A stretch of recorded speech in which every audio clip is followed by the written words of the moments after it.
But what I'm going to do is I'm just going to give you a sense of one aspect of the future of work that I think we need to really take a lot more seriously. And I'm going to do that. I'm going to do that through a bit of a story. Right? So I'm going to do it through a little bit of a story, and I'm going to share with you an insight that I have, and there are lots of insights that I'm gathering on the journey that I'm on. Let me first tell you about the journey that I'm on. I think it was Mark Twain who once said, the two most important days in your life, what are they? The day you were born, and the second most important day? Now, I don't know what it is about UK audiences that they cannot wait for the second most important day in their life, and that is going to be the day that they die. So let me be born, stick me in an incubator on day 2, remove all the tubes, and let me just die. And what Mark Twain said is, he said the two most important days in our life is the day we were born and the day we find out why. Why? And I think the answer to the question why is, what is your purpose as an individual? And I've become very, very clear on that sense of purpose. And it's very, very simple. All I'm trying to do in the world, since I left Unilever mid-2014, is to create workplaces all over the world where people in those workplaces feel that they genuinely have the choice to put their hand up and to ask for some help if they are suffering from a common form of mental ill health. Depression, anxiety, maybe a recent diagnosis of bipolar. I want us to have workplaces all over the world where people feel they genuinely can put their hand up and ask for some help.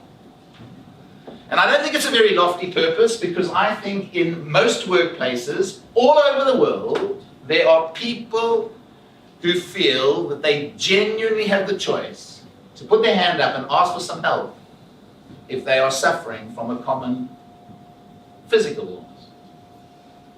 So why in the 21st century, when we talk about driverless motor cars, artificial intelligence, men and women on the moon, Mars, the 21st century, where all of us in this room, every single one of us in this room is mental. Not one person here who's not mental, and there's not one person here who's not physical. Yet in the 21st century, we still have workplaces all over the world where, as we sit here today, there are billions, not millions, there are billions of people suffering in silence. And talk about productivity, probably giving you 30% of their productivity while you pay them 100%. And you might ask me, why am I so passionate about trying to create that sort of world? And the reason I'm so passionate is because I've got a story, and I haven't got time today to tell you the whole story. But back in 2008, 25th of January 2008, midnight, never forget the date, because the 26th of January was going to be my daughter's 13th birthday. So you can imagine how much excitement there is in our household on the evening of the 25th of Jan. Why? Why is there lots of excitement in our household on the evening of the 25th of Jan? It's your daughter's birthday the next day. And what birthday is it? It's her teenage birthday. Ha!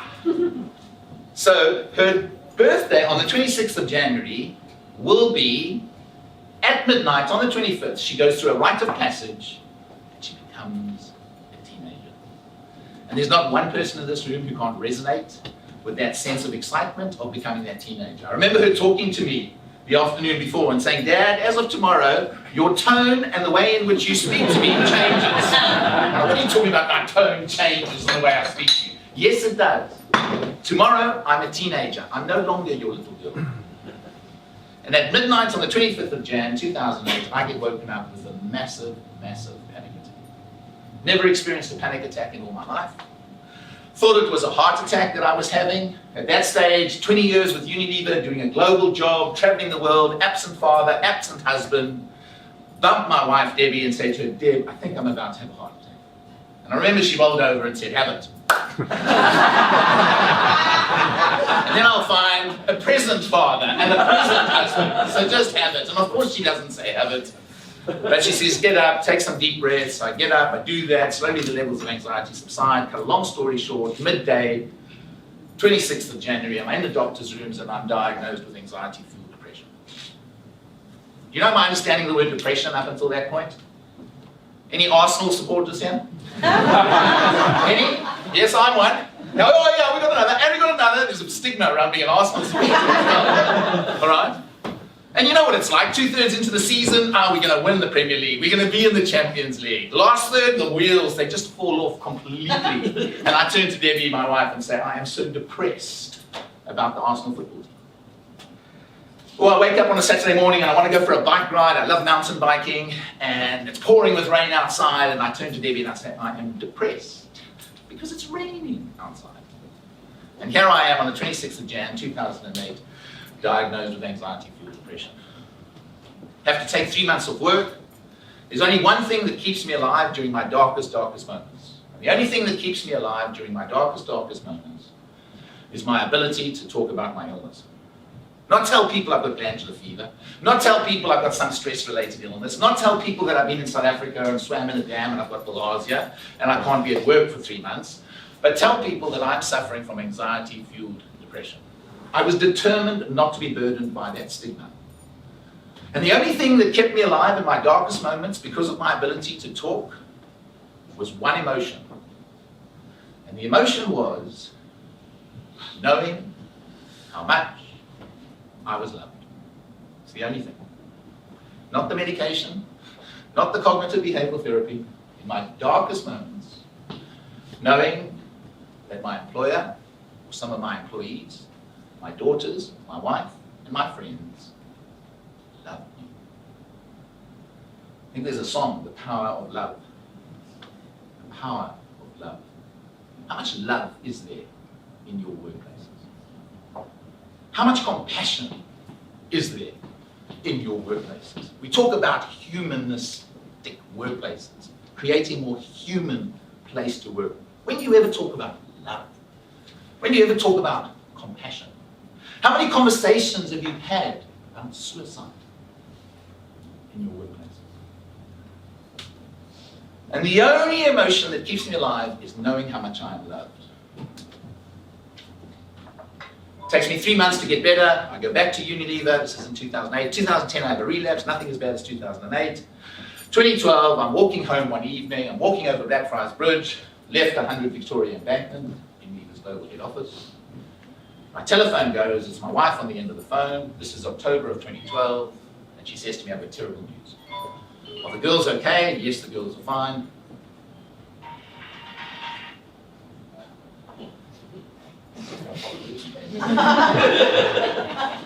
But your best friend is dead. What do you mean he's dead? And I don't know if you remember, but back in 2012, around October of 2012, there were 6 bankers who took their lives in the city. There was a spate of them, 6. He was one of them. And I said to Debbie, I said, what do you mean he's dead? She said, he died by suicide this afternoon. And he left a 15-year-old, an 11-year-old, and a 9-year-old. And I know we've got the Rugby World Cup on right now. And there's a team in the Rugby World Cup called South Africa. We've made the quarterfinals. And if you watch any of the games, you'll see these alpha male macho Afrikaners South Africa. He was one of those. But he was also, the brighter the light, the darker the shadow. The brighter the light, the darker the shadow. He was also one of those who brought so much energy, so much compassion, so much love to the world, and now he was gone. And you know, I lay in bed that night and I thought to myself, here I am now in 2012, 2 years after a relapse, learning to flourish, learning to live my life in a way that I try and recover every single day as an anxiety-fueled depressive. Learning to do things differently in my life so that I can maintain my recovery. And he's gone. And I lie there and I think to myself, and I'm not a psychiatrist, I'm not a therapist, I've actually got a postgraduate degree in zoology. How I ended up in HR for 25 years, I don't know. But maybe it is around managing animals in workplaces today. And I lay there and I came to the most simple conclusion. And the conclusion that I came to was that stigma had just killed my friend. Stigma had just killed my friend. And I'm not standing here today saying, you know what, if he had been able to talk, he would definitely be here today. I'm not saying that. But what I am saying is that had he been able to talk, there is this tiny, tiny chance that he still would be here today. And you know what? That's worth fighting for. That is worth fighting for. And so that night I wrote to Alistair Campbell, because I'm a South African living in this country. I mean, I don't know anybody who's going to help me on this path of trying to create these sort of workplaces. I've got a network which is in Unilever. My other network is a bunch of South Africans.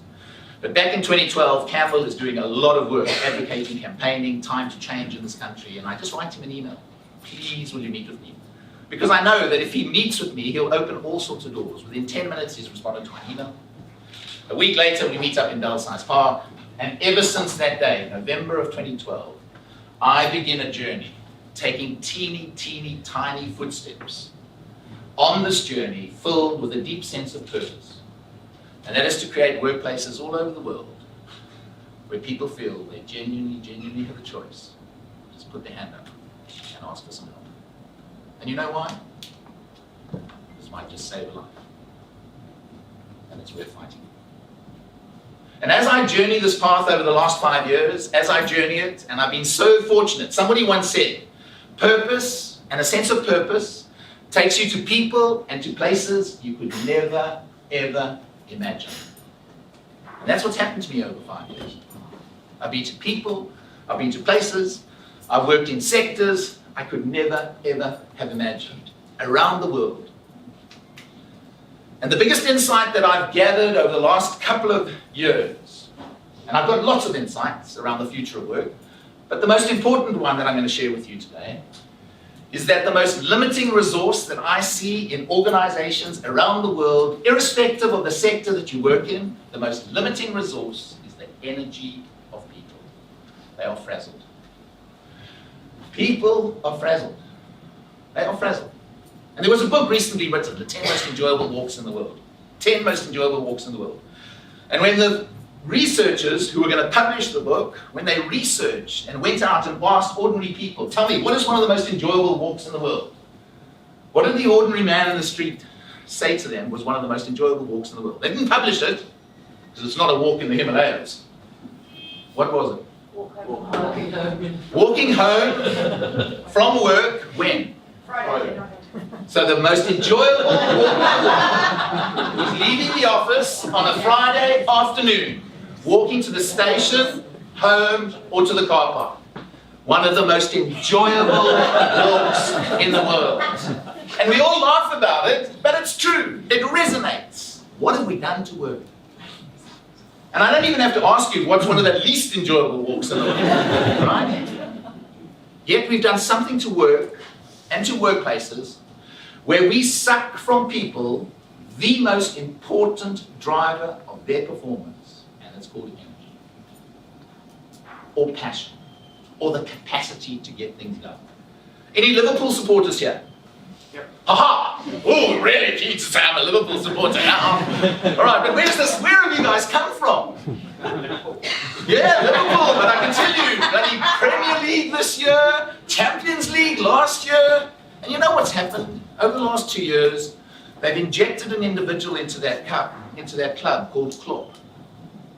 And when you think of Klopp, you think of energy and passion. And look what's happened to that football team. Look what's happened to that football team. And so what do I think the future of work should consider? I think the future of work should consider, how do we, in our workplaces in the future, enhance the energy of our people? And the way in which we look after our energy and the way we enhance our energy is by looking after our well-being. It's our health. Is there a slide? Did I have a slide? Yes. Can I click it? Yeah. And our energy, and I don't say this is Warwick Edinburgh's work, our energy comes from 4 aspects of our well-being that we have got to begin to attend to, both as individual and as organizations. And the first is our physical health. And you know what really grates me? Is that there is every single organization that I go into, do you know what they do? They take absolute care to ensure that the people that work in those workplaces are kept physically safe. We invest billions in health and safety. Guess what? It all goes to safety. You know, I go into these companies and they give me the health and safety brochure, and then I read it, and it's all about safety. So I say to them, please just remove the word health, because this is a safety brochure. What are you doing to enhance the health of your people? And for years, we've done the physical stuff. But you know what? When I go to work, I don't leave my emotions and my mental, my cognitive ability at the door. So why, as an organization, wouldn't you want to care for my emotional health and my mental health, just like you care and try and keep me safe physically? And then finally, we have to, as organizations, I think into the future, create a sense of purpose for that organization. And please don't go down the route of purpose washing, where you come up with these lovely purpose statements that mean nothing. And I work for an organization and help to archetype the transformation that you've seen in Unilever over the last 10 years with purpose at the core. And I can tell you that it's driven the performance of that organization like you won't believe, compared to the rest of the FTSE 100. And so I think the future of work should be where leaders are thinking about, imagine an employee value proposition which says, come and work for my company.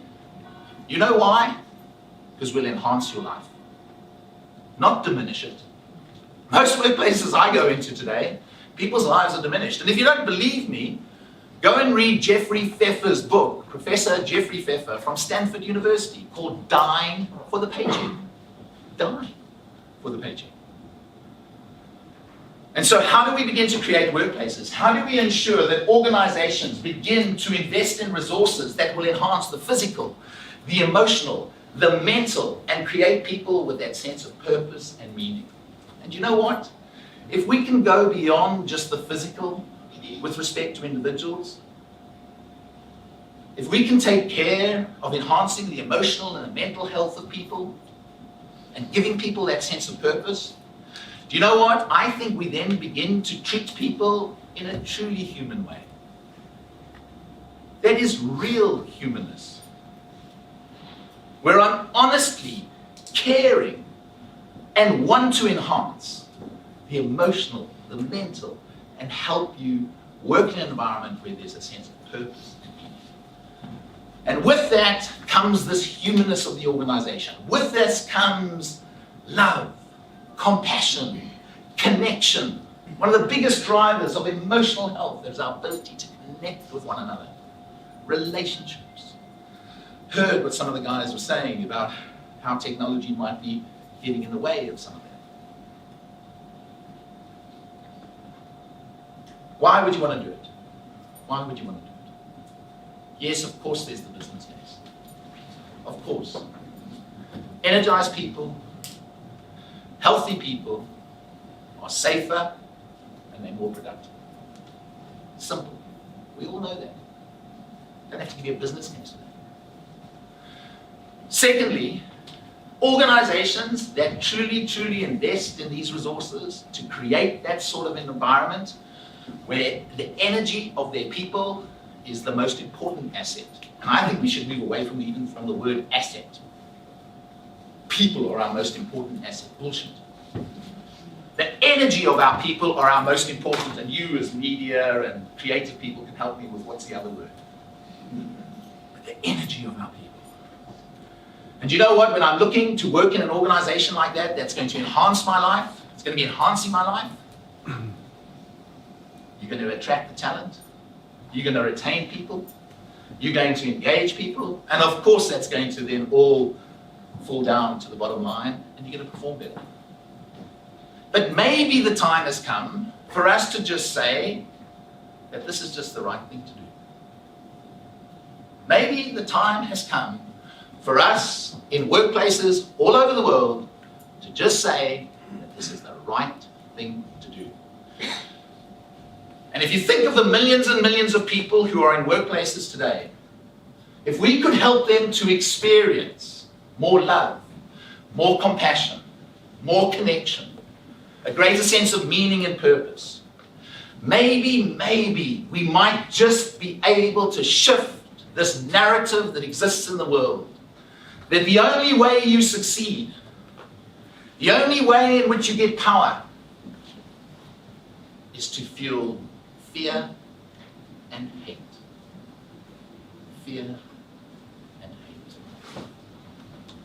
And so yes, of course, there's a business case, but maybe, this is just the right thing